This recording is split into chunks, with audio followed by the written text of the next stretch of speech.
Hi, this is Ashley Swartz, CEO and founder of Furious Minds. I've had the pleasure of hosting the Smart TV and Multi-Screen Advertising Summit here in San Francisco. It's been a great event. It's been a pretty high-level group of individuals, exclusive group, about 120 folks, which means business has really been done and hard conversations have been had. So I want to start with what I'm geeking out the most about, which is an exclusive scoop we got from JP Lee, who is the Executive Vice President at Ensors. So Ensors is an audio and video-based ACR technology company out of Korea.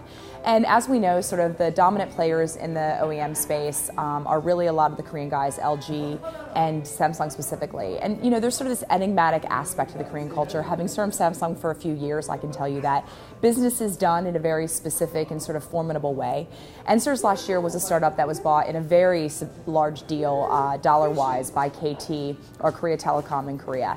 And they just announced, exclusive scoop we got today at the show, that they are the partner for ACR provisioning for Samsung in North America, which is a pretty big deal. So it talks now to opening up the platform. There's now going to be an ACR data API that is accessible for what is the largest OEM television provider in the US and globally, actually.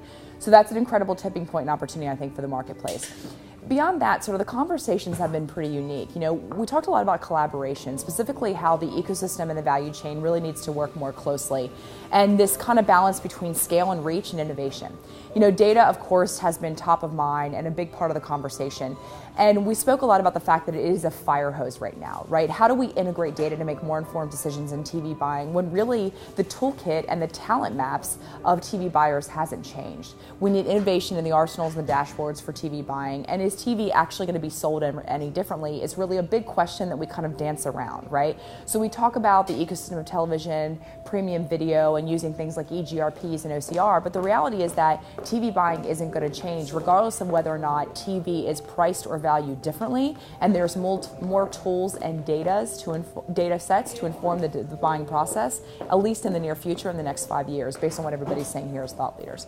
The collaboration part was really interesting, right? Because we're talking about sort of connectors in the ecosystem evolving, where the ad networks and the technology platforms, the demand side platforms, are really actually connective tissue, sort of from legacy to, you know, new to old and legacy to emerging, right? And I think that's really important because these guys are not only innovating and enabling new solutions and bringing this connected ecosystem of television together en masse to make it viable as well as sellable for the ecosystem, but they're also actually sort of forging a bridge and doing translation, because the language of traditional television is different from the language of digital. And the question is the language of digital what we really need to use and apply to television? Do we want to talk about clicks on TV? I don't think we do. And I also don't think we want to add a multiple of equivalency to what an eyeball is in, you know, on the line and in an IP delivered environment over the top versus television audience, right? I think when we start to actually, you know, create fixed ratios of value, all it's going to do is commoditize the value of the inventory and the experience,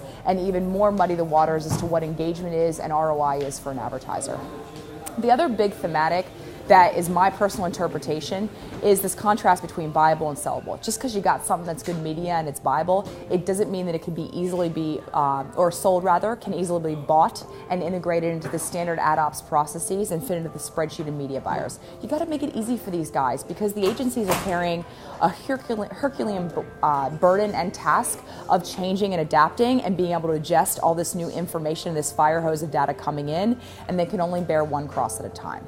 Lastly, I think the most important thing is that where the industry is that it is about standardization and transparency, right? And it's about a uniformed perspective of all of the key players, the OEMs, the broadcasters, and the operators, that if we sit around the campfire, hold hands, have a little kumbaya moment, and at least start to talk about what standard creative executions are, specifically in this world of native ACR on the first screens, that is what the industry needs in order to accelerate. And if we have continually divergent agendas and views, all we're going to end up doing is compromising the user experience of watching and consuming television content on a television, and we're actually going to devalue it faster than we're going to create value and recognize revenue. So this is great. I'm super excited. I'm heading off to Digital Hollywood, and as always, it's a pleasure. I welcome you to give me comments, feedback, or questions. Ashley at furious-minds.com. Thanks.